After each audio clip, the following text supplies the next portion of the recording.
when the right people come together at the right moment, when they care almost as much about winning as they do about each other, they can become the best of the best.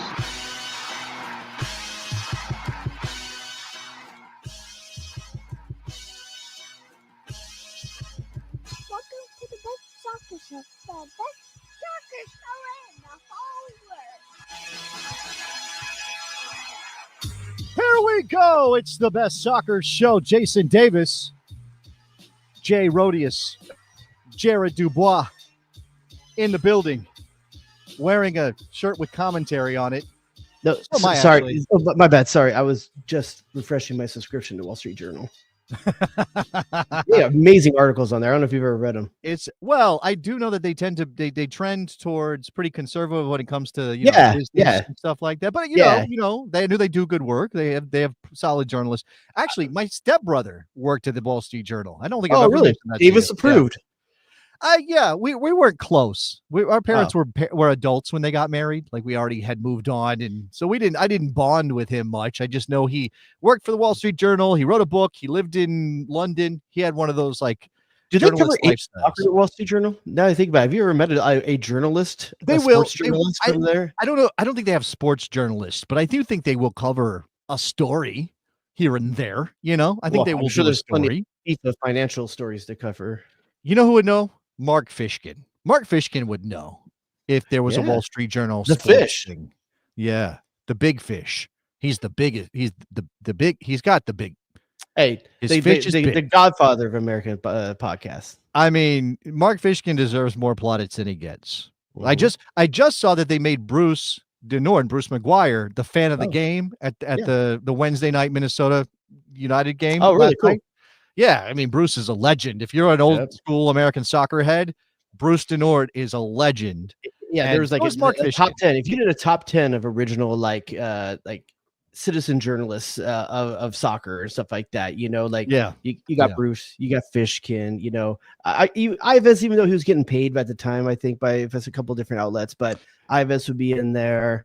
If you Ives was working for a Jersey paper, then he went solo and did SBI and all that. And obviously he also kind of his branches go out. He's got. Would you put Goff in that? Because he's a true journalist getting paid by.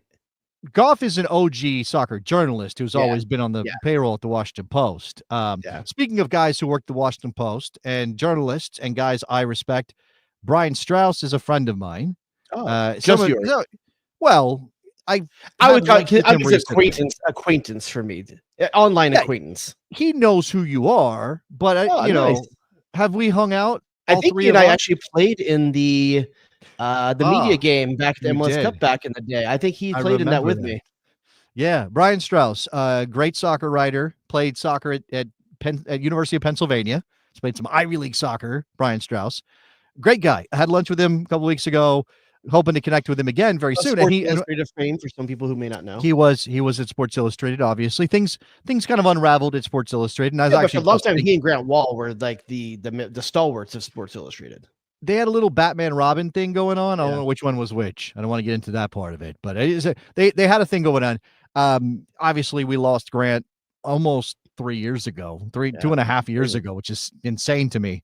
But anyway, I was texting with Brian, trying to get together for lunch, and he just decided, hey, you know what? I'm going to send you my U.S. men's national team all-time best 11.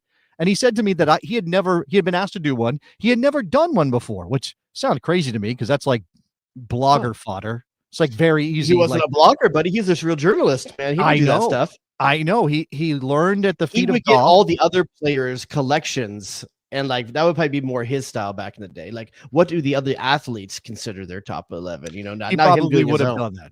That's a good point. Yeah, Brian is a journalist in the truest sense, meaning that if you want his opinion, you better find him in private. You're not going to get it in a written form usually, although he can write a column. I'm not saying he can't, but his height, Brian Strauss is not most famous. I think he was just a very good writer for a long time.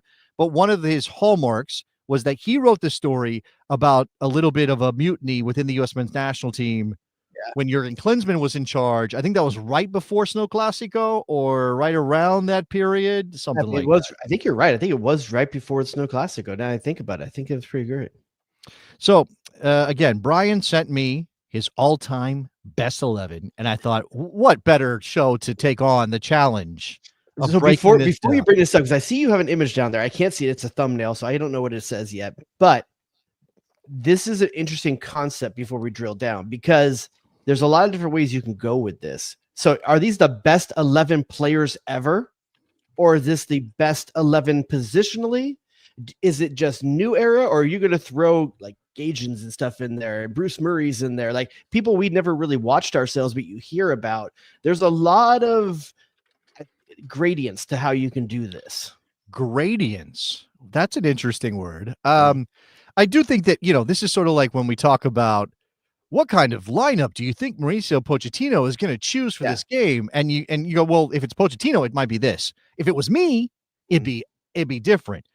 I think, and I'll put this up on the screen in a second, I think Brian picked a team that would work together, but I also think it is basically just the goal is to win a game, not to have a charity match. Okay, let's talk about it. Let's do it. Okay, now obviously formation is a factor here too. But I think Brian went with a pretty solid 4-4-2, right? Which is, I know, near and dear to the heart of one Mr. Jared Dubois, Jay Rodius. I think you're a guy who adores a 4-4-2. It's classic.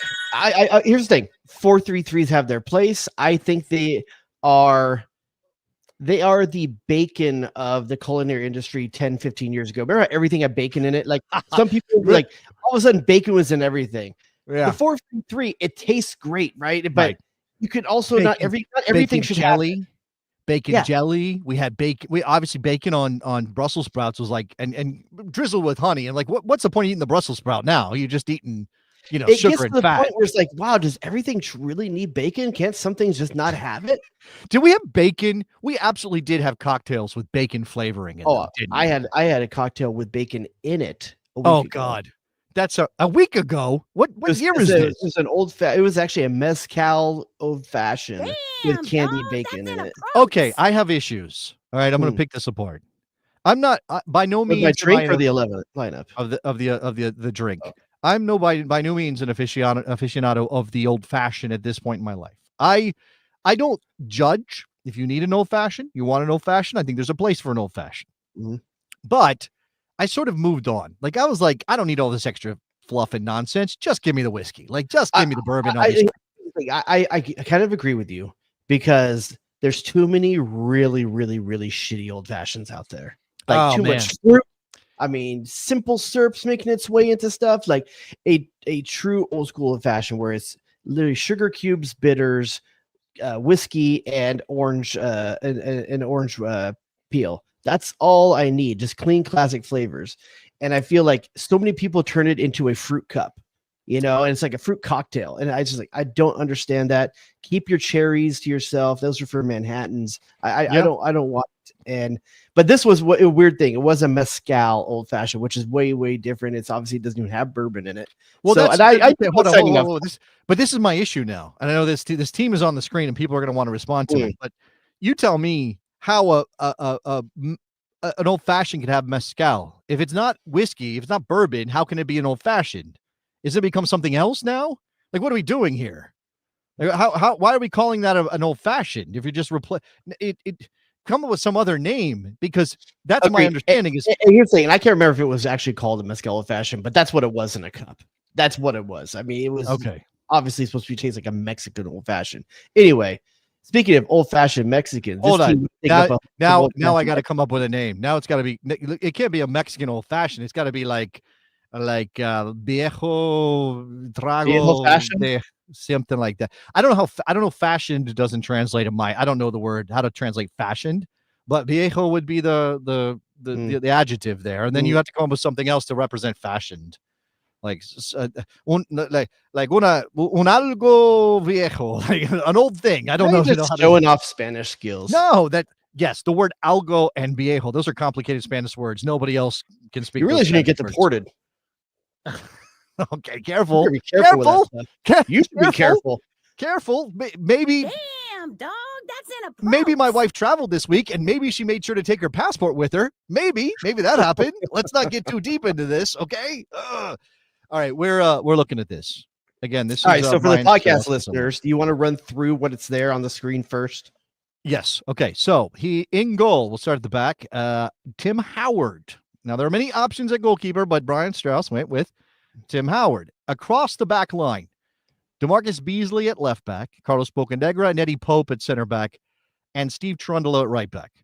In midfield, we've got Michael Bradley playing as a lone holding midfielder with Tab Ramos in front of him as the 10. And then, although he gave 3 different players the number 10, which seems complicated. It seems like a problem. Tab Ramos, Christian Pulisic, and Landon Donovan in this midfield. The outside wingers or wide players. Yeah. With 2 strikers up front still. With 2 strikers up front, which, Clint Dempsey can do a lot of things, but he is in this team as Brian does have him slightly underneath McBride in the lineup. Yes, there. He would be the off striker in an old 4-4-2. He would be that guy. But listen, if you're going to play a 4-4-2 and do service from the wings, Dempsey and McBride, 2 great headers of the ball. I mean, those are guys you'd like to have in there, targets.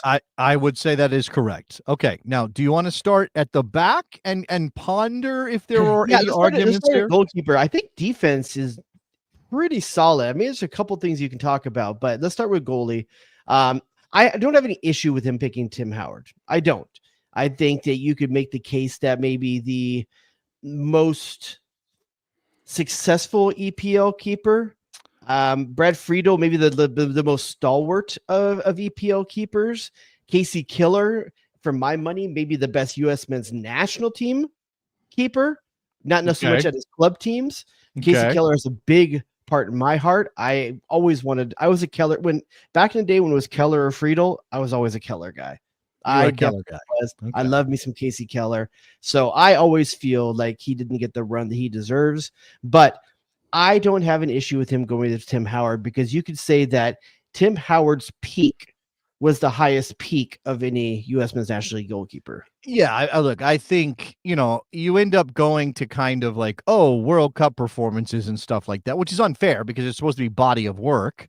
Well, okay, that is, again, a question. Is it a body of work thing, or are you just talking about who you think the best pure player is, regardless of how much they did for the U.S. men's national team? Now, they had to have done something to be in this group at all, but there may be some questions as to like, well, was Brad Friedel a better goalkeeper over a longer period than Tim Howard?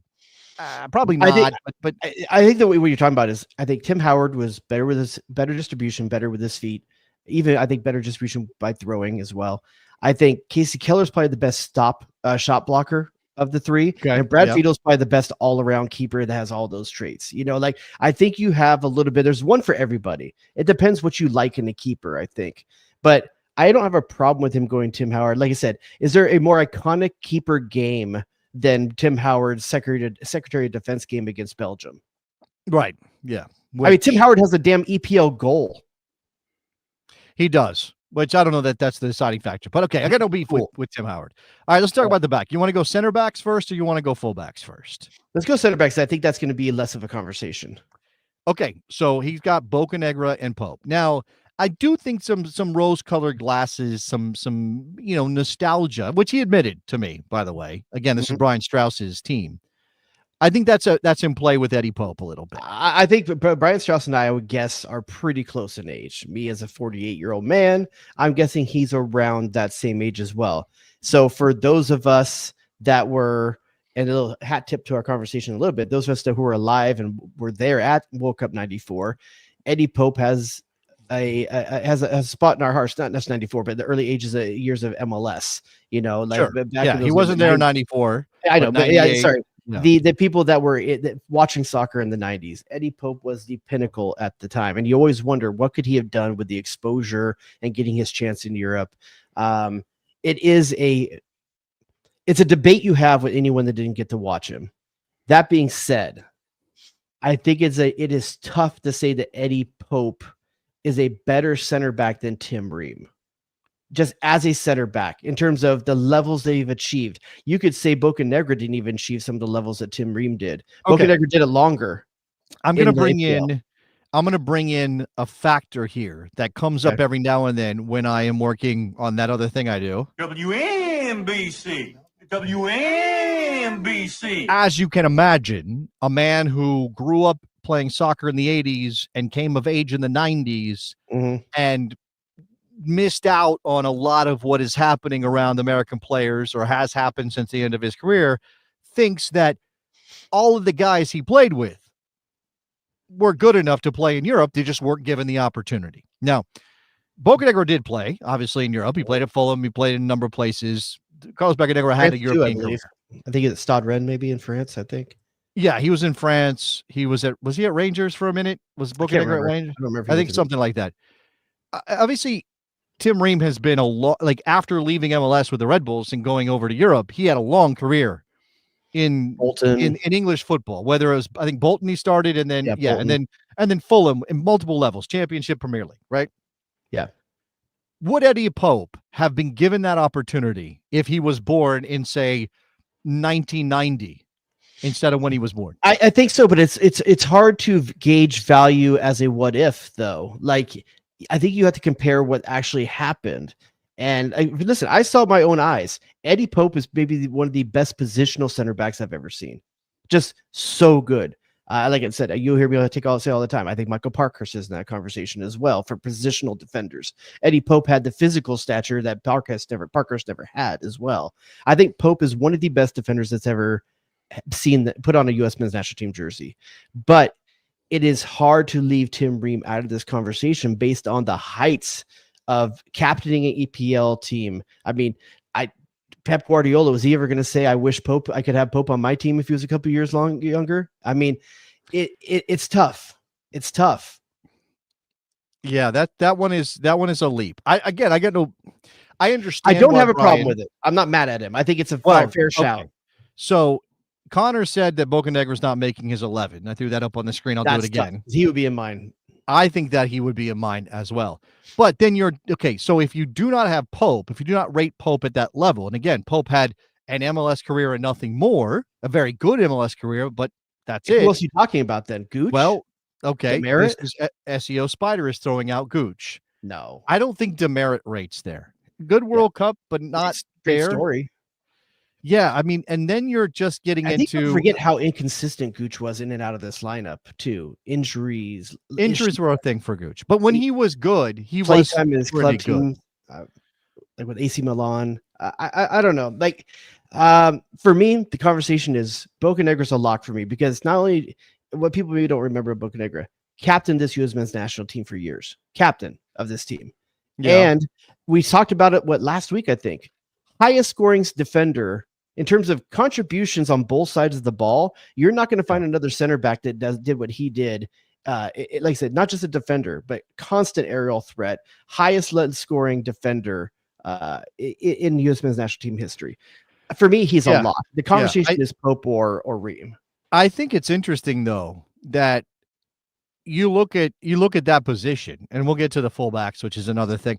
The defensive, even though for a very long time, the biggest hallmark, the thing that was the calling card of the U.S. men's national team, and obviously you need to defend with everybody, and you have to be organized. The midfield's as important as the back line, but for a long time, the U.S. men's national team was succeeding based on being resolute defensively, like being pretty good defensively, and yet you look at that back line and you're like, no, those guys are rating probably top 10, top 15, top 20 players of all time for the U.S. men's national team. Or are we attacking players versus defensive players? You know who I'd actually put in above Oguchi and Yewu and Jay Demerit if we were really talking about stuff? No, not that name. No, not that one. We're not going to that name. One of the best pure footballers that's ever played center back. So again, this is a guy who, as I was talking about earlier, a guy that my co-host on the radio would say, hey, better than you think he was, based on, again, where American soccer was at the time and where the opportunity. Can you imagine Marcelo Balboa playing in the build it out of the back era? You know, where Eddie Pope and Marcelo Balboa, Alexi Lalas, it was a lot of send ball, you know, up bypassing midfield, a lot of that. Yep. If you were playing a modern game and you had Marcelo Balboa with his feet, I mean, it would be fun to watch. I would like to see Marcelo Balboa be the one to hit the 40-yard pass. Like, can I do that? Can we do that? All right. So that's center back. The fullbacks that Brian has are DeMarcus Beasley at left back and Steve Cherundolo at right back. So he's cheating a little bit here. Now with Steve Cherundolo, I think that's the lock of the locks. Right. Steve Cherundolo's lock of the locks. With Jitterbug, with DeMarcus Beasley, you're saying he's cheating. For a huge part of his men's national team career, he didn't play the fullback. That is fair. He was a winger for a lot of his career, but when he settled in at left back, I'm not. But you're right. He's cheating, but also I think it's the only choice because that's a spot we have struck. You think who are we going to put there? Jedi Robinson. You think Jedi Robinson's a better player than DeMarcus Beasley? Come on, Jay. Like here, listen. Okay, you can argue that DeMarcus Beasley has done more for the U.S. men's national team. I will give that. He has done more for the men's national team. What 4 World Cup appearance? 2002, 2006, 2008, 2016. No, you're right. You're right. 4 World Cup appearances. And I think you'll see that the theme in this team is that Brian clearly rates an older generation. I don't think he rates an older generation. I think he rates contributions to the national team over contributions to your club and how good you were at a club level. I think that's what he's doing here. And I think that's a fair argument to make. If I was going to present this lineup to you, if I was Brian, I would say this is my best U.S. men's national team contributing team. I can see why he makes the picks he does. What's interesting though is DeMarcus Beasley breaks in with Landon Donovan in the 2002 team, not as a fullback, not as a left back. Yep. 2006, he's not a fullback. Nope. 2010, not a fullback. Who was starting at hybrid? Who was starting at left back in 2010? Back 2010. Is it Bornstein? It might have been Bornstein. Yeah, it might have been Bornstein who was starting because DeMarcus Beasley was not a fullback. Yeah. At that point. So you weren't going to fullback in 2014 in Brazil. Yes. And not even probably not starter either. I don't know if he was the starter because he's older at that point. He did make the squad though. Well, but he played enough left back to make it into Brian's team. Sure. I absolutely. But let's also say that what plays into this too is that, man, I'm putting a best 11 U.S. men's national team. I'm not going to put DeMarcus Beasley in it. That goes through your head, right? Right.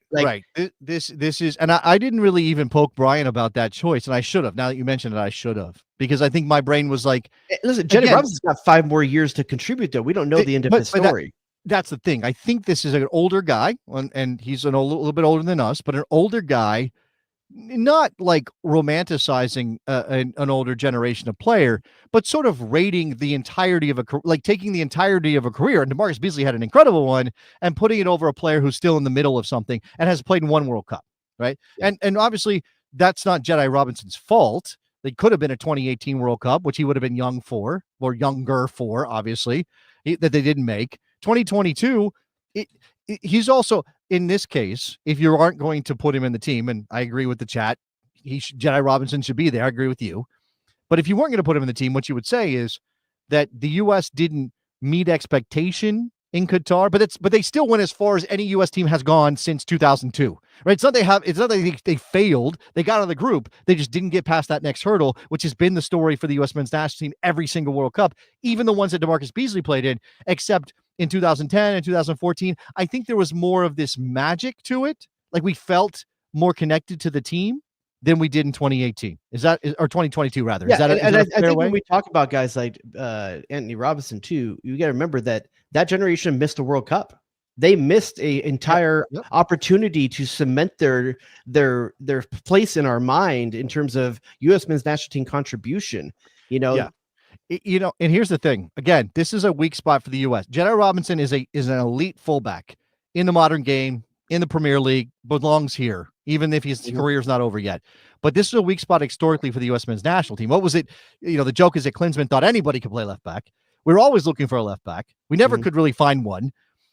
DeMarcus Beasley gets pushed there, and as Jackie says, well, this is about Beasley played every minute at left back in Brazil. Right. But when he was forced into that position, but you could argue, I think he had started playing for his club team as well at that point. But you could make he went down to Mexico. There was some stuff. You could make a very strong argument that Carlos Bocanegra and Tim Ream are like, if not 2 and 3, then like 3 and 4 or 4 and 5 on this list. Yeah, which is interesting because those guys were much better center backs than they were left backs. I feel the same way about Pope versus Ream as I do Beasley versus Robinson. I understand why you make the call. I may have gone in a different direction, but I'm not mad at the choice because I see what he's doing here. So it's not by any means a shock. And again, I maybe I'll open this up with Brian at some point because DeMarcus Beasley is a left back in your brain because that's where he finished his career. But he was not a left back for 3 World Cups. I want to bring this up for Dan Kane. Jedi was 21 in 2018. Hard to hold that against him. You know what Beasley was doing at 21? Already sitting on a World Cup he did at 18. Not starting, but but in a World Cup, Listen, he went to the World Cup at 18. So like I think he was 20. Have it both ways. I think they were 20 in 2022 or 2002. I think they were 18, 20. Dude. Okay. All right. I was 23, and let's see, I think Landon's 5 years younger than me. Growing up, I was 18 when he was 13, if I remember correctly. Okay, I thought I remembered them being 20. But yeah, you can't say Jedi was only 21 in 2018, but Beasley's in a World Cup. Right. 18. Well, I think what Dan is saying is that Jedi's not responsible for them failing to make. No, absolutely not. Own. Yeah, that obviously was a team effort. Okay, I'm looking at the 2002 World Cup roster. DeMarcus Beasley was 20 years old in 2002. Landon Donovan 20 years old in 2002. Both of them 20 years old. They're born. So give me a point for your 5 years boy. I'm sorry, I did my math wrong, but I was right. 5 years younger than me. I did my math on how old I was that year. Sorry. Okay. Well, now I screw up math, so I'm glad you did. I thought I was 23 in 2002. I did the math wrong. Sorry. I was going to say let's move into the midfield, but we haven't even mentioned Steve Tarundolo. But I don't know that there's an argument there. I said he was a lock. Remember, I said I can't imagine any. You could say Dest. I mean, after that, you're talking about guys like Reggie or like I don't know who you're talking about at that point after Dest. It's a 2-horse race, and it's not even close. Yeah, I mean. This was one of the things that if you're under 30 years old, I need to say something to you. It's just 2 words. Trust me. Okay. Trundolo is the lock. I do think, and I'm not making an argument for him, but I do think we should mention Tony Sana, like just at least mention. The hard thing about Tony Sana is that the dude played 4 or 5 different positions. Like he was a striker for part of his career. He was a midfielder. He was a center back. He was a right back. I mean, the guy, if you want to talk about the most complete player of all time, or best athlete of all time, it's probably Anthony Robinson and Tony Sana. That was a feature though of those late 80s, early 90s teams. Peter Vermees played as a defender and as a striker, right? And it actually is something interesting that the U.S. women's national team went through for a long time. Players were constantly kind of flipping positions. I mean, Michelle Akers played midfield. She played striker. She played all over the place. I mean, multiple.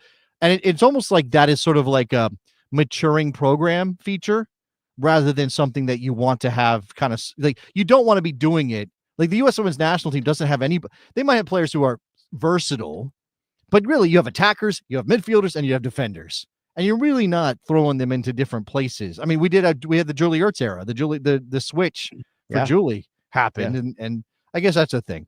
All right. So Dolo at right back, I got no issue with that. Yeah. Michael Bradley. The midfield, the spine in the midfield is the weird spot people are going to have a lot of issues with. You think so? Oh, why? I do. Because there's the name Claudio Reyna isn't there. I mentioned this to Brian. Reyna is not there. He could not find a place for Reyna. So here's the thing, because I think once again, we go back to, I think Brian is putting together a team that is balanced to play a game. So in his mind, he needs a defensive midfielder. If you're trying just to build the best 11, you put Ramos and Reyna in there potentially. Well, that's not a team that plays. You're right. That's not a team that plays, though. Some people may make the argument that Tyler Adams is a better defensive midfielder than Michael Bradley. But Definitely. Okay, Tyler Adams is a better defender than Michael Bradley. Michael Bradley, better all-around player than Tyler Adams. Agreed. Okay. And also, once again, if we weigh contributions to the national team, because as we said, Brian seems to be taking that into account at most positions. Michael Bradley, you're going to be hard-pressed to find another player that has more contributions to the national team, except Claudio Reyna, which is the person he's going against. So I guess what we're ultimately saying is Bradley is the best of the CDMs. Reyna more of a creative and box-to-box midfielder. It's shades of gray. It is shades of gray. Claudio Reyna had had Chris Armas, Ricardo Clark. He had these guys doing the work behind him. That was the Bradley position. So what Brian Strauss is saying is that between the two creative midfielders, Ramos and Reyna, he's rating Ramos over him. Yes. Okay, we'll get to that. So Evan is saying Mastro or JJ over Bradley. That's Pablo Mastroeni and Jermaine Jones. Pablo Mastroeni, no. A good player. No. Great. Loved him. Yeah, probably a better pure defender than Michael Bradley. But again, well, mostly because of better mobility. hair. Like I think the thing about Michael is that his mobility was not always the best. I mean, I guess that's really later in his career because there were times when he would cover ground, but his effort levels were unquestioned. I mean, he went 90 minutes every time he covered. Jermaine Jones is an interesting one. Well, this for the chat right here from Jay Lech says Jermaine Jones in his prime better than Bradley. And I agree, but I don't think that's the conversation here. I think Jermaine Jones in his prime is a better player than Michael Bradley. But again, as we said all the way through this, Brian Strauss seems to be talking about contributions to the national team. Jermaine Jones came late in his career to the national team. Once he was here as a freaking star, killer. But Michael Bradley from the age of 16, an American player contributing to the national team. This is the thing that the sliding criteria that you're using, which again, I'm not judging Brian because it's a tough thing for anybody to do. But like Jermaine Jones, better pure footballer than Michael Bradley, sure. Michael Bradley's body of work versus Jermaine Jones' body of work, Michael wins out. So how you could even say that Michael Bradley's club career is better. He played at Roma, Verona, I mean, Schalke was good when Jermaine Jones was there. Let's not pretend that they weren't. They're not good now, but they were good when he was there. I do think Michael Bradley is underrated by certain people, by a certain generation, maybe in particular. I don't want to do that. No, here's the thing. We can take, because there's side shade here to talk about. This goes into this conversation. Michael Bradley catches side shade for being Bob Bradley's son. He catches side shade for being Bob Bradley's son, but also for 2018. Like people blame him for 2018. Okay, but we are old enough to remember the nepotism talk. It was a legit thing that was talked about. We look back now and say Michael Bradley earned his position. We know that now. But at the time, if you weren't around for it, the Nepo talk was everywhere. And then let's talk to a bit about side shade. Has Claudio Reyna's name taken a hit in the last 4 years? Absolutely, it has. Absolutely. And maybe that affects some people, the way some people remember him, not just as a player, but as the guy who's he and his wife are calling up the Ernie Stewart talking shit on U.S. Soccer, dropping dimes. Yeah, he dropped some dimes back in the day on the field, dropped the dime that day as well. I think it is. Well, he's also, unfortunately for Claudio, who Dan is pointing out. Do we have the Karen's drop? The manager? I do. I have the manager drop. Yeah, this one. Karen's. Can I get a manager? Can I please get a manager? Karen's. Dan is saying at one point Reyna was the most talented player in U.S. soccer history. He was so good. He scored 10 goals for Rangers when players didn't do that. Sure. So the thing though about Claudio is that he didn't play in 94 because he was so young. But it was on the team. He was on the team. 98 was a disaster all around. Yep. Gracias, Steve Sampson. 2002, he was playing as a fullback quite a bit, or not quite a bit, against Mexico in the game where the U.S. won a game that stands out in that term. They'd won other games, but my point is, like, sort of in their biggest moment, he wasn't playing in his natural position because Bruce Arena threw a wrinkle at Mexico in that game. Maybe one game, but in the first round, he was playing midfield. No, he was good in that tournament. And that tournament should be maybe his calling card. And some of these players only have one tournament, so maybe that's fair. 2006, what is Claudio Reyna remembered for? So this is the one thing I think Brian Strauss truly definitively got wrong. I think that is Claudio Reyna's position. I love me some Tab Ramos. Tab Ramos as a footballer, one of the most gifted footballers that we've ever created, but both in terms of contribution to the national team, longevity of the national team, and club career, Reyna's the clear winner. I mean, yes, Tab Ramos went to Spain and played for Real Betis, but he played 30 games in 3 years. Like, he was not playing at the highest level consistently the way Reyna was with Rangers, Manchester City, Sunderland. I understand. Wolfsburg, Again, is that also Wolfsburg? Brian mentioned that there's some nostalgia. He's not pretending like he's not nostalgizing. That's not a word. Tab Ramos in his time, and look, Tab Ramos went to Spain. It wasn't the era when you could throw. He didn't have the run at Real Betis he should have had. Let's just say it that way. But Tab Ramos was next level for the Americans at the time. Like nobody else touched Tab Ramos, and you will still catch people. Even I don't know about Claudio, but you will still catch people of that era, players of that era. If you say who's the best American player of all time, they do not take a beat, they do not bat an eye. They say Tab Ramos every single time. I'll even tell you that I think the USA could have progressed in the World Cup in 1994 had Leonardo not taken Ramos out of that game. That game was close. Was it 1-0 in the end, I believe? I think it was 0-0 when he went down. Yeah. Which US lost their best player. And by the way, that is lost history for a lot of people. Yeah. Leonardo just cracking Tab Ramos' skull open with a elbow. I believe no red card, right? Because it was no VR back there. I don't think it was caught. Nobody caught it. Yeah. So the US loses their best player. Brazil doesn't lose a player. In the modern game now, Brazil would be playing that game down one man for the whole rest of the game. Now, granted, it's Brazil. Maybe they still would have won, but they might have. But you're right. We didn't get a chance to see. All right, So Reyna over Ramos is a question. Let's move on because we don't have a ton of time. We got other things to get to. Christian Pulisic and Landon Donovan on each wing. Chalk. Now, you have to have Donovan in this team, and it's really hard to argue that Pulisic hasn't pushed his way to this team already. Agreed. Now, this is the only modern player in this team. The Pulisic. I think you could make the case. I would make the case for Anthony Robinson at left back. I think there's no other modern player that you're going to make the case for.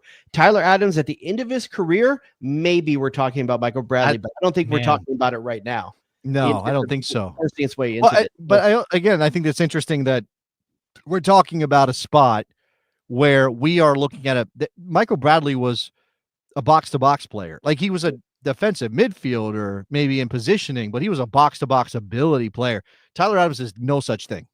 Tyler Adams does one thing really, really, really, really well at a higher level than anybody else in the team, this team. How many goals did Michael Bradley have that season at Heerenveen? Was it 6, 8? How many did he get that year? He got a bunch, but obviously the Dutch league at that time they weren't really defending on them. His late arrivals in the box and his ability to finish. Michael Bradley scored. I mean, Tyler Adams has one hammer against who was that? Against Mexico. He had a hammer against Mexico. In his season at Heerenveen, 15 goals. 15 goals. 55 appearances. We all went crazy, like, Michael Bradley's an attacking wonder. He's going to bring that to the national. From the track, Leonardo did get a red. I apologize. Okay. All right. But again, lost history. But it didn't matter because Brazil had the talent. So they overcame it. But the U.S. lost their best player. So, and working against Brazil in 94, obviously that was going to be tough. And who went on and won that tournament, Jared? Who won that tournament? I believe it was Brazil. Oh, was it Brazil? Okay, it was Brazil that won that tournament. Gio missed a penalty. Michael Bradley was good for a goal, and not just like sort of a fluky goal. He was good for a goal. He got his goals to the national team. He scored the goal against Slovenia that after Josie Altidore knockdown. We'll get to Josie in a second. He scored the long goal from midfield against Mexico and made Memo Ochoa look stupid, which if you make Memo Ochoa look stupid, you're good in my book. So Michael Bradley could do things. He was an incredible deep line passer. People really don't give him enough credit for that. The one win in Mexico, a goal from 40 yards out. They didn't win that game. Oh, sorry, draw in Mexico. They drew that game. Sorry. The one time the United States has won in Mexico. Oh, I know who it is. Drop that, babe. Shout out to our man, Mike Thomas, who I think is was it Phil and Miketon? That's his actual name. I get that right. Yeah. Okay, so Pulisic and Donovan chalk. Moving to the top. Now you got to get Dempsey in this team. So, and I think it's a fair thing that what Strauss has done here, because if you remember much about Dempsey and Donovan, you never knew if they were going to play midfield or forward. And it was constant conversation about which one is, which one isn't. Neither one's a true forward. Neither one's a true midfielder. They're mid strikers, So the fact that Dempsey has Strauss has put him in this position is actually kind of poignant. And I got no problem with this call to put Dempsey in that position there, especially I agree. In the team. I agree. I mean, I think you have to find a way to get, even though it feels a little unbalanced, you have to get those guys in the team. And that's the thing. Like, again, is this playable? Technically, yes. Is it tough against teams that will have the ball? Yeah, it would be tough. You're not giving a lot of cover. Bradley's doing a lot of work, and again, not the most mobile guy. But you got to get Dempsey, you got to get Donovan, you got to get Pulisic in the team, and then this is the spot. The center forward, the frontline striker, the guy leading the line. Brian Strauss chose Brian McBride. I think it's only a 2-horse race here. Do you feel there's more than a 2-horse race? No, and the only so I blanked on Jedi Robinson. I did mention Claudio Reyna, so I guess I have that. But the other spot I mentioned when he sent me this, the thing I responded with was, I get why you chose McBride, but I think I would take Josie. I think I would take Josie out the door. That is the conversation. Is it Josie out the door or is it Brian McBride? Here's the thing. I think more fans have positive memories of Brian McBride than they do Josie Altidore. And that's because the U.S. was frustrating at times when Josie Altidore was in that position. You have the Klinsmann era. You have the back end of the Bradley era. I think people remember the whole City debacle with Josie Altidore. I think there is the fact that Josie he had a good Dutch season too, right? He was at AZ Alkmaar. He scored goals there, but it didn't work when he went to Spain initially for the biggest fee in MLS at the time. And it didn't work when he went to England, right? And I think somebody mentioned Sunderland somewhere up in the chat, so my apologies. But that was a thing that Josie, we felt let down that Josie didn't score goals. He was at both. He was at both. Okay, well, I remember Hull City being the big move. That's where he went after the Dutch league. No, I think it's Sunderland that people think of as the biggest black mark on his resume. Really? I think because he scored 1 goal in 42 games at Sunderland. He was on loan at Hull from Villarreal. After he made the move to Villarreal, he went on 3 different loans. Jerez, where he didn't play. I don't remember what that was all about. That's another Spanish club. That was in the second league, the second division. Then he had Hull City. He scored 1 goal in 28 games at Hull. Mm-hmm. Then he went to Bursaspor in Turkey. And then he moved to AZ Alkmaar, scored 39 goals in 67 games. Mm-hmm. Just absolutely blistered the Dutch league. Then the move to Sunderland off the back of that. 1 goal, 42 matches, run out of Sunderland, run out of. So Sunderland and Hull City were very similar. 30 plus games, 1 goal. Yeah. Yeah, it just didn't work out. Then the move to Toronto, which obviously, Michael Bradley, Josie Altidore, Sebastian Vinko. I don't want to cast shade here too much on Altidore because I think Josie is 100% in this conversation for a lot of good reasons. And I will say this, if for the U.S. men's national team right now, you could pick the highest level of McBride or the highest level of Josie Altidore, who would you put into this lineup? Man, I would put Josie. I think Josie was a better all-around player. He did so many things well. And for the reasons we were talking about when this image first came up, McBride in a 4-4-2, hell yes. Yes. With the way this U.S. national team is trying to play and the way the modern game is trying to play right now, Josie Altidore's back-to-goal game is better. His footwork is better. He's not the same in the air as McBride. I don't know if he's a bit of a poacher as McBride, but functionally, he's everything Josh Sargent wishes he could be for the U.S. men's national team. He's a better passer. Yeah, he's next level Josh Sargent. That's what that is. That is absolutely what that is. And so, like, I'm okay with Brian Strauss picking Brian McBride because it pulls on my heartstrings. I love Brian McBride in a way that, like, I'm not comfortable talking about on the air. But I think the smart money is actually Josie Altidore is a better, more complete player. But I think Brian McBride, it feels like he contributed more, even though I'm guarantee you Josie Altidore had more goals.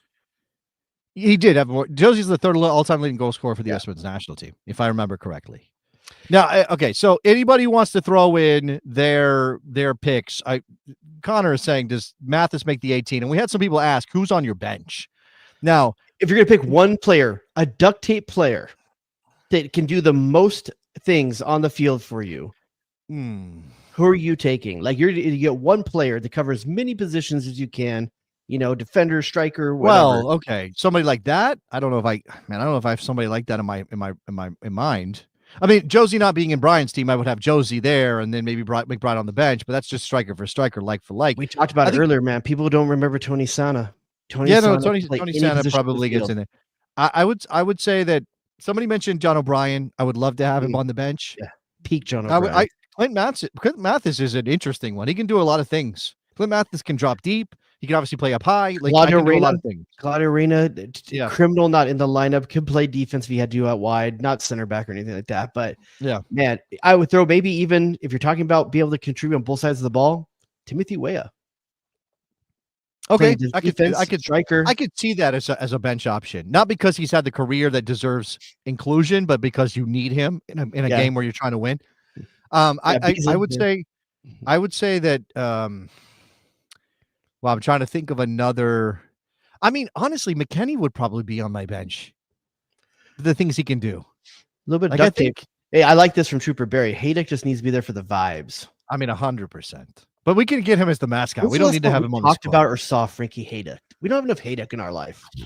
Okay. The last time I saw or talked to Freddie Haydock was when they opened the stadium. Hey, don't church it up, Haydock. Don't church it up. Did I say Haydock? I mean Haydock.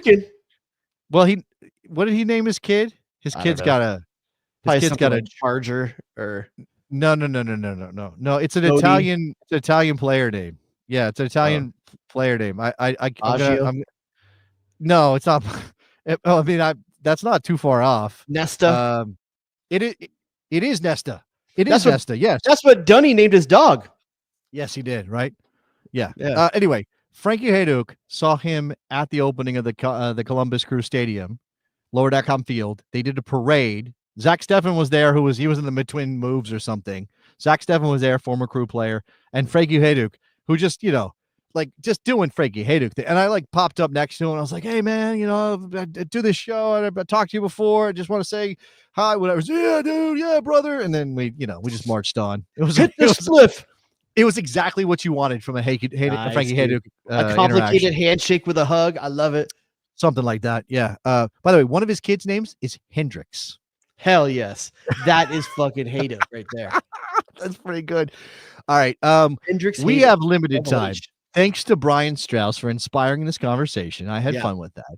But I hope we were respectful. What? I hope we were respectful of his life. Oh, Brian. Brian will be fine. Brian will be fine. Brian's the best. Really. Also, welcome on the show anytime you want, Brian. If you want to come in and talk soccer, absolutely. Oh, by the way, Brian Strauss is doing stuff around the new team in Jersey, the New York Cosmos, or the Jersey Cosmos, or whatever they're calling themselves. Shout him out. He's doing stuff around them, so go and partake in the offerings of the Cosmos website and support Brian Strauss that way. And I actually had a conversation with Eric Stover, who is the CEO of that effort, on Morning Kick Around. So ping, Morning Kick Around. Go and watch that. But another thing I came across in my social media feeds, and this one actually I saw it on LinkedIn. Jared, how often are you on LinkedIn? I couldn't tell you. I never. Yeah, I don't know. I wonder if what I don't like about it is it tells you when you stalk on people, like people that recently visited your page. I find that shit like creepy. Do you know what it says on your LinkedIn page? Do you have any? Could you guess right now what it says on your LinkedIn page? Where I work. Don't say my personal information. No. This is not personal. First of all, the picture is that one where your chin is all up. I don't know what that's about. This is an old picture. Your chin is like you're wearing sunglasses. Your chin is up. You're being very California. I did that on Easter a long time ago in my backyard. It says Jared Dubois putting the logic in logistics since 2003. There's a story behind that. Actually, I had to do that. Jay Rodius. I had to do that for a leadership. This is how long it's been since I've been to my LinkedIn page. About 8 years ago, I went to a leadership convention for emerging leaders in my company at the time. Yeah. And there was a thing we had to do something like create up a tagline. It was so lame. And then we literally had to go put it on our LinkedIn page, and I forgot to put it down. It was part of the project for that day, and I just never took it down. That's how long it's been since I've been on my LinkedIn page. All right. Well, anyway, you're not on LinkedIn. I am. And I connect with soccer people because I'm in the soccer business. And I saw that Greg Lawless, obviously brother of Alexi, but had his own soccer career, worked at MLS for a long time, worked at USL, now has a new agency called Short Corner Media, and they have partnered with Club 11. Some people will know Club 11. Very cool stuff that they do. I get their newsletter in my inbox, the Club 11 newsletter, and it is crazy what they find about the history of soccer and how it ties into all this stuff. Anyway, they are doing a campaign to collect people's memories, media, videos, photos, everything from 1994, which obviously is a seminal moment in American soccer history.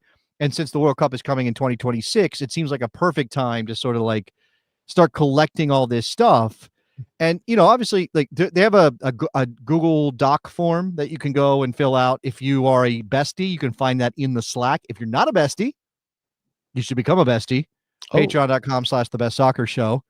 You get weird posts from me on the Daily Davis, which Jared then comments on in a very mean way on the bestie Slack. So yeah, take it. We roast the ones we love. That's true. That is fair. So anyway, Greg Lawless, Short Corner Media, Club 11, they are teaming up for this, and they've got a couple pictures. Like they got a picture of James Hetfield in a World Cup '94 shirt, which nice, okay, right? Remember, I told you we were talking. Somebody brought up the last Arsenio Hall show ever, and how all these hip hop people came out. Yeah, like, I was telling you about that. Yeah, you did. Tretch was there. Wu-Tang was there. They were wearing World Cup '94 gear on the Arsenio Hall show. Yes, I found this. You didn't see this? Okay. Go watch it. You'll see it. Anyway, that's what I remembered. But you have 94 memories because you were there. You were on hand. You famously tell a story. I'm a gentleman of a certain age. So tell us a story. Tell us a 94 story right here in the spirit of this. Okay, so picture this. A 165-pound Jared Dubois between his junior and senior year, roughly. I'm guessing we were roughly the same size. That's what's interesting. 5'10", 165. Yeah, you and I are like carbon copies. Calves like Michelangelo carved them from marble. And well, I didn't have those. I could squat like likely rocking gazelles or sambas. Very likely. That makes sense. Very likely. So yeah, the World Cup '94 landed between my junior and senior year of high school, and soccer player my whole life. But that soccer player that just played because I played, you know, like friends played. I had to do a sport. The family wanted to do a sport. But that summer was a catalyst to a change for me when it comes to my relationship with soccer, because my family wasn't going to the World Cup. I had a friend who had a exchange student from Denmark that was in, and a soccer player, played for our school and stuff like that. And that family got tickets to the World Cup, and they had someone back out. And my buddy asked me, "Hey, do you want to go to the World Cup game?" I wasn't even on my radar that I was going to go watch. Sure, knew it was happening. But it was a sign of the times that I could be a soccer player from 5 years old to 17. And I had just a cursory knowledge of the net. Right. I knew Kobe Jones. Wait, Kobe Jones on the team? Yeah, Kobe Jones. Not 94. 94? I think so. I think he was. Oh yeah. You're right. I think he was. Yeah, I think he was. Because I had a Kobe Jones picture up in my room, like senior year. So it must have been around that time. I think it was my senior year. So I go to this game, and it really is one of the moments that kind of changes your life. Because not only was I in the game, I was in the stadium at the Rose Bowl for the USA Colombia game. So I got to witness the moment that a player's life changed, you know, in that the Escobar, the player for Colombia, makes the own goal that it causes USA to tie that game or win that game. I believe they won. I believe they won that game, and that's what got them as a third. The lauded Colombia team coming into the '94 World Cup, the Valderrama World Cup. You know, so a seminal moment in U.S. soccer I was there for. But the one that sticks out in my mind is not the own goal. For me, the changing point for me was I was sitting behind the goal, perfectly lined up, when Marcelo Balboa busted the bicycle, and I know how close that came to going in because I was watching right behind the goal. It was an amazing, beautiful moment. I remember thinking, like, wow, the way the crowd reacted. 100,000 people. Like, this is when the Rose Bowl was the Rose Bowl, you know, 100,000 people bleeding hot and just erupts. And the moment where everyone's grabbing the person next to him, like, oh my God, can you believe that almost went in, you know?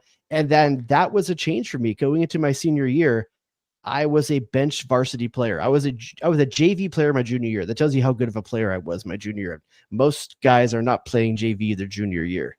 Senior year, I make the varsity squad, start as a bench player, finish as the captain, and get the most improved player on the team. And that moment was where things started to click for me. Like, I like this sport. I love this sport. And seeing it played at a different level elevated me and my commitment to it my senior year. That's great. That's great. I mean, I sometimes I feel a little ashamed that I don't have distinct 1994 memories. Now I'm a couple years younger than Jared. I look it, right? A couple years younger than Jared. So I would have been just, summer of 94. I would have been going from 8th grade into 9th grade, I think, that summer. So, and my dad was in the Air Force, and we moved around constantly. Like every couple of years we were moving. So I have to really think about it to be like, where was I in the summer of 94? There's a very distinct possibility I was moving. And while that's not like a month-long process, it feels like that. Like you go from one place to another, and then you're putting your stuff in your house and you're getting your room together. And I just don't remember paying that much attention to the 94 World Cup. And I had been I'd been a soccer kid in the 80s. I played soccer, and then I had moved to a place my parents signed me up to the wrong team or something, and I just didn't like it. And I dropped the sport when I was, I think, maybe fifth grade. I sort of dropped it as a player. Like, and I think I could have been a pretty decent player. I don't know how far I would have gone, but I could have been a decent player. I ended up focusing on baseball. And so baseball dominated. And even when the World Cup came, I wasn't like, oh, this is cool, the World Cup's here. I really don't even recall.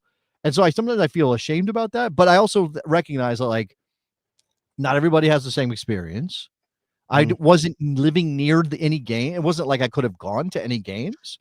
And I think that's incredible that you have. That's also a statement for the times, though. There were no other games unless you're going to watch indoor. I didn't. So I had played when I was younger, and I knew a kid who was very into soccer who had like an 86 World Cup highlight tape that we watched. I kind of remember, and I may be creating that. I don't know. Obviously, that's the Maradona World Cup, so I probably am in Mexico. So I'm probably like creating a memory that wasn't there, but I kind of vaguely remember this.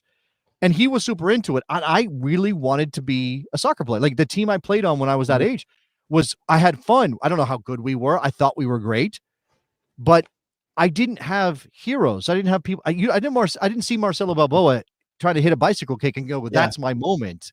You know, it was like, I knew who Pelé was. That's it. Maybe I knew who Maradona was. The crazy thing about our generation is that we got to be the generation of soccer firsts.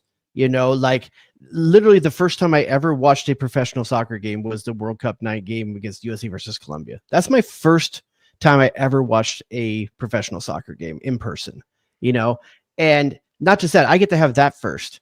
I'm in the Rose Bowl 2 years later for the first Galaxy game of all time.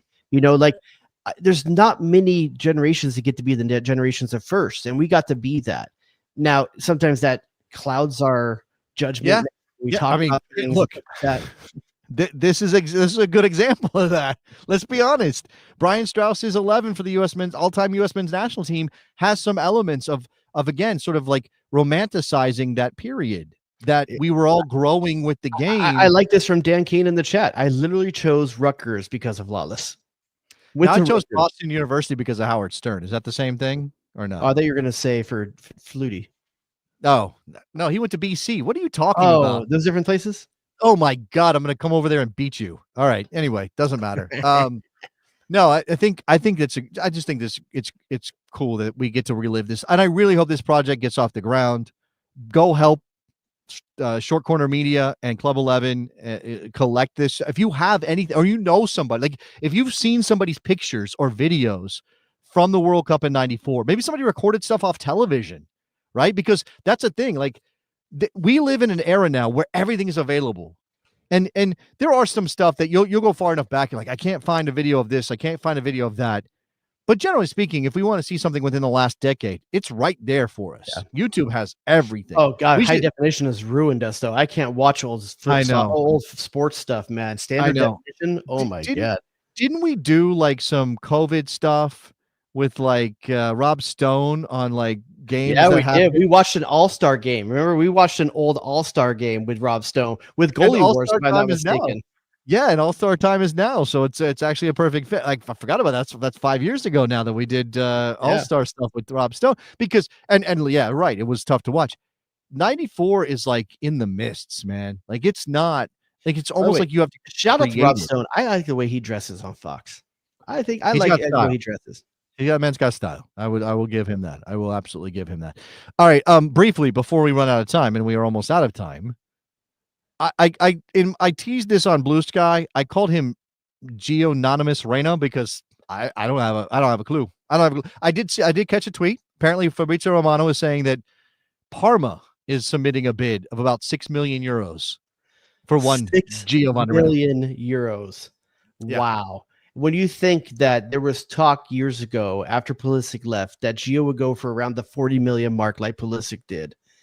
And wow. It was 40 million for Pulisic, right? That was correct. I think it was around there, right around 60. there. No, it's 60. Yeah, because now that Tillman has gone from PSV Eindhoven to Leverkusen, he is the second. Or no, I think Jeff Ruder tweeted out that Balogun's number is higher somehow, but I don't actually know how that worked. But Bally Tillman is now in top 3 at the very least, and we thought Gio was going to be the guy. What do you think about Parma? Finished 16th in the Serie A. Hold on. Well, I'll get to that in a second. Okay. Part of this is obviously lineage. Like part of this is the name that he carries, right? So if Giovanni Reyna was Giovanni Baldelli from New York, and he got spotted as a teenager and somebody liked him and he ended up at Dortmund, and then he had the career he's having now, we wouldn't be disappointed. I have no doubt we would be disappointed because this is what American soccer fans do. We find out a player is making a move to a club that we've heard of and we go, oh my God, he's the next coming. But it's different because he's a Reyna. Because of 2022, it feels way, I don't know, worse is the right word, but it definitely feels like the gap between what we thought he was going to be or what we hoped for him and what he actually is maybe the biggest in history. If his next move, if his next move is not good enough, we're talking Freddie Adu category. Because Freddie Adu's hype always outpaced what he was doing. Gio Reyna at least tasted his ceiling. He tasted his ceiling. He did. He had moments at Dortmund that Freddie never had anywhere. Well, okay, Freddie had a couple moments, but he didn't have him at that level of the game. So, and that's the thing. Like, this is obviously so. When we were talking about the best 11, that thing that your brain does, where you go, "Oh, this guy played at Juventus and that guy played at whatever second division team in Spain." These are not the same things, even though that player in the earlier era didn't get a chance that maybe the newer player gets. When we talk about Freddie Adu and Gio Reyna, it's not that he's had the career we wanted for him or even a good career objectively. Yeah. But he's done some things that 20 years ago we would have freaked out about and been like, okay, yeah, that's, and he's 24 years old, 23 years old. Yeah.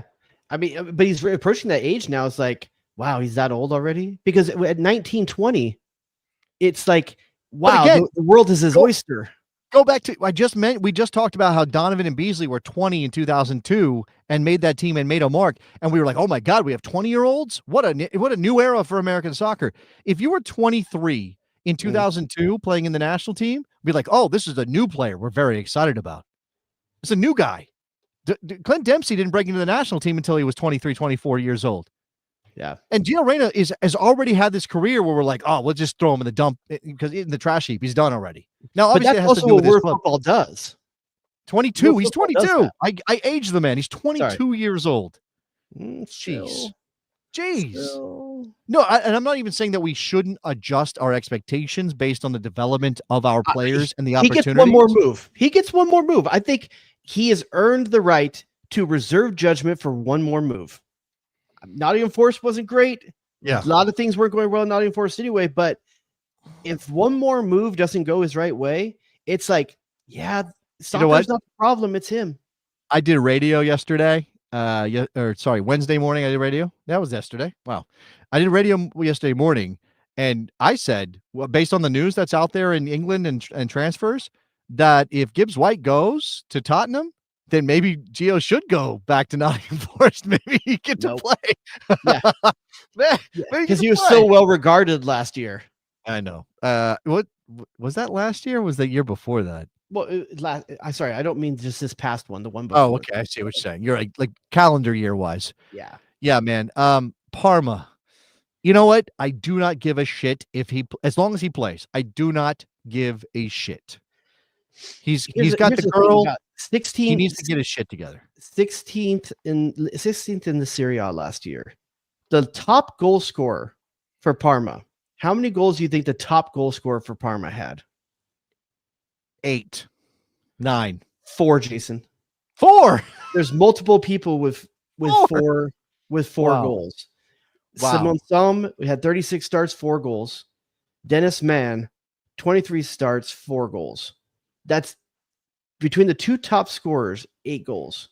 This is actually a good question. And one defender had 4 goals as well. Enrico Del Prato. Look, he's going to be in a relegation scrap, which again, I don't know that's the best place for he's a bit of a luxury player because in the modern game you have to defend more than Gio does.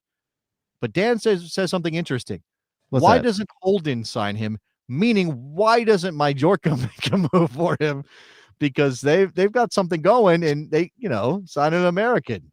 Listen, at this point, I honestly don't give a shit where he goes as long as it's in Italy or Spain, and he gets to play.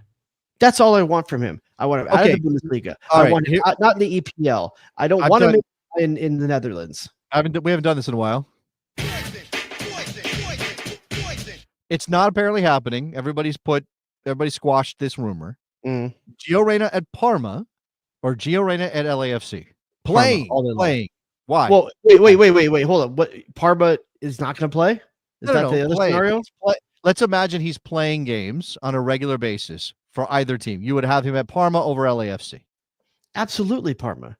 He's literally going to go against like some of the best defenders and midfielders in the world in the Serie A. There will be on his team, but he'll be challenging himself at a different level. That only matters if you think he can develop in a way that helps him on. Like you're talking about sharpening an edge that right now is dull as shit. Like I just want the guy to feel some success. So he's gonna have more. Hold on, he's gonna have more success in the league, relatively speaking, at LAFC than he would at Parma. LAFC might be a contender for something. Parma's not. Parma's just gonna be scrapping for points to try. Like they might go 0-0, and they might be putting 10 men behind the ball. Do you want Gio Reyna playing? I'm gonna channel my inner Barstool Sports for a second. So I apologize. No, don't do that. No, I apologize ahead of time. No. So you're saying this dude's going through a bad breakup, and what he needs to do is go knock out a few uglies, and then come back one day, and maybe he can be back with the hot girls he's been with. I'm saying he's got to find his form again. Where I'm like, son, get back out there. Don't lower your standards. No. I'm saying that he cannot have standards now. I'm saying that he is at a point in his career where I would much rather him enjoy some success and gain some confidence from it than go struggle at a team that's going to get. How many points did Parma have last year, finishing 16th, just outside the relegation zone in the Italian Serie A? Jared, how many points? I'll tell you right now. Once I got to hit back on my browser. Oh, hey, it's going to take a while to do that. Well, I had to hit back 6 times. You should ask AI. AI would know. How many points? They finished with 36 points. 36 points. 38 games. In 38 games. That's a less than 1 point per game, Jared. But their last game of the season, they won. I don't care about that. What I'm saying is you throw a player so if he was a center back, send him to Parma in a heartbeat. Send him to Parma. If he was a defensive midfielder, send him to Parma in a heartbeat. Send him to Parma. He's an attacking midfielder who doesn't. No one's going to care about in 2 years if he goes to LAFC. That's not true. That is not true because name me another men's national team player that came back to MLS and left and had a better situation afterwards. 22 years old. The fact he's coming back to MLS at 22. Is criminal. Right there eliminates him from consideration for anybody going. I think you're undervaluing how good he is to think that that's his level. You think MLS is his level? Jared. I know I did it again. Jared, I can't believe I did that. WNBC. Haven't talked to that guy in like a week. WNBC. Jared, he is not good.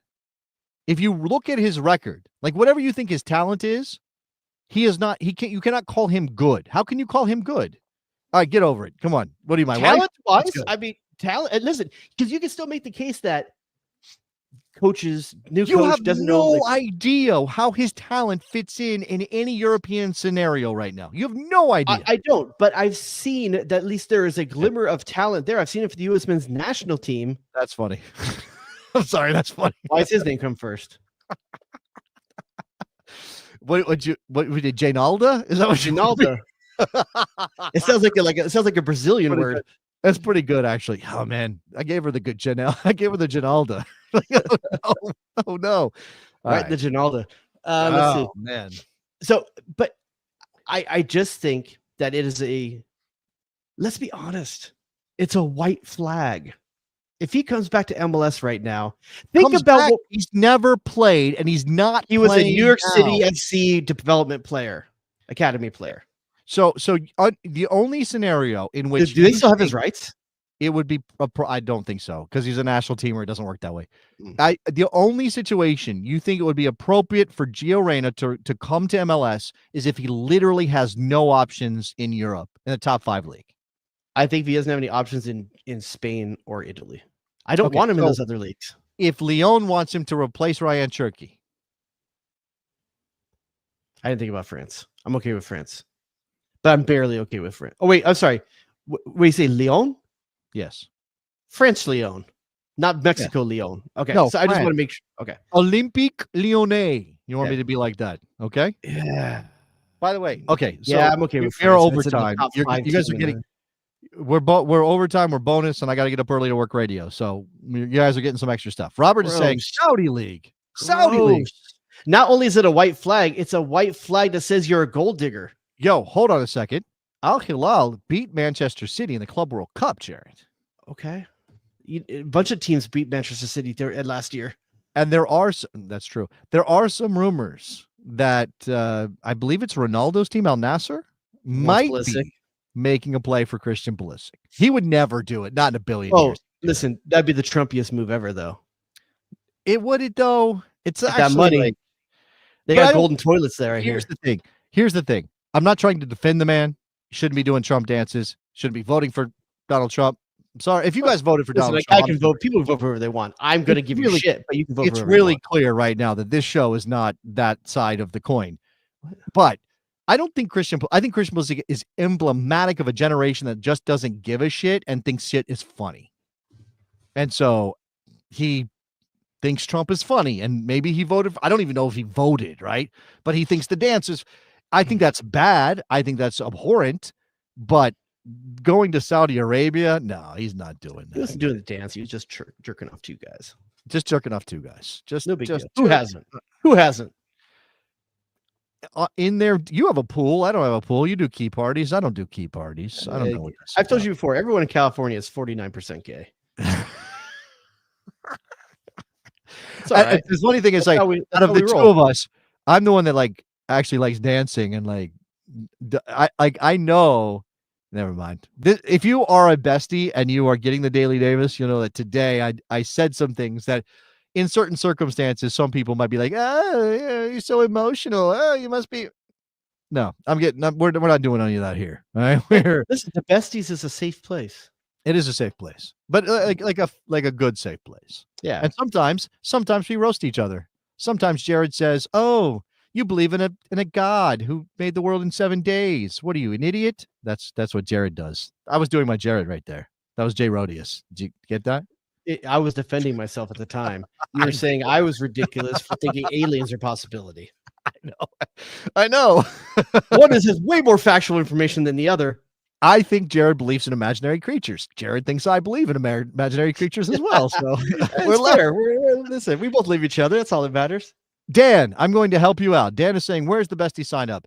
Patreon.com/thebestsoccershow. It is a couple bucks a month. We don't have big numbers over there. I think it's 5 gets you in, and then you get access to the Slack, and then you get access to the Daily Davis, which is an almost daily post from me, video conversation with you, and sometimes it's very personal. Sometimes it's about soccer. And for the record, any politics talk is in the politics Substack. You have some Slack. You don't have to see any of it if you don't want to.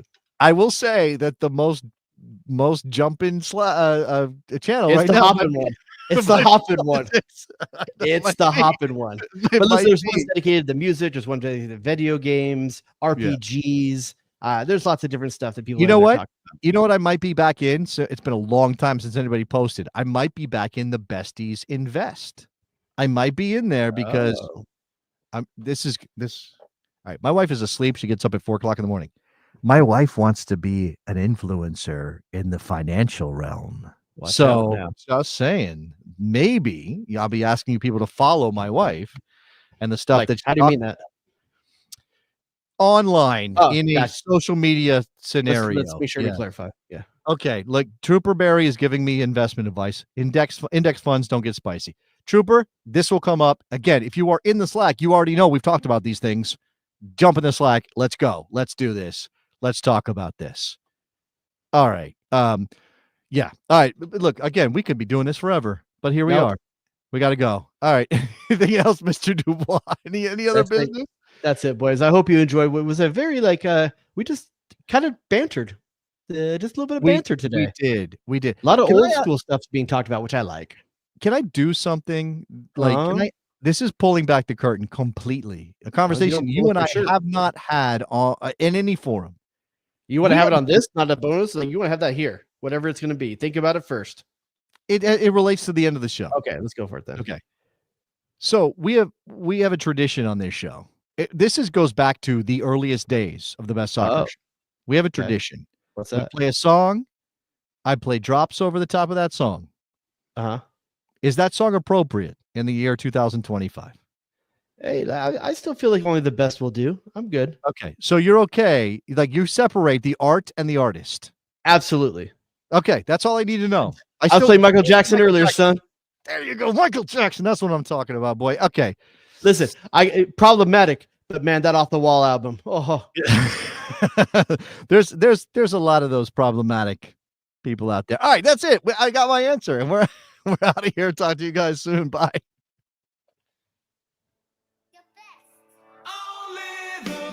Michael freaking Oscar Fiscal. WNBC. WNBC. Can I get a manager? Can I please get a manager? The Sausage King of Chicago. We are at DEFCON 1. DEFCON 1. Get to the chopper! Who asked those questions? To feel respect for the Gegner. To feel respect for the Gegner. Is that JTT? OMFPG-13, it's JTT! Who was that? Oh, here we go. Saucing them up. Hit him. What?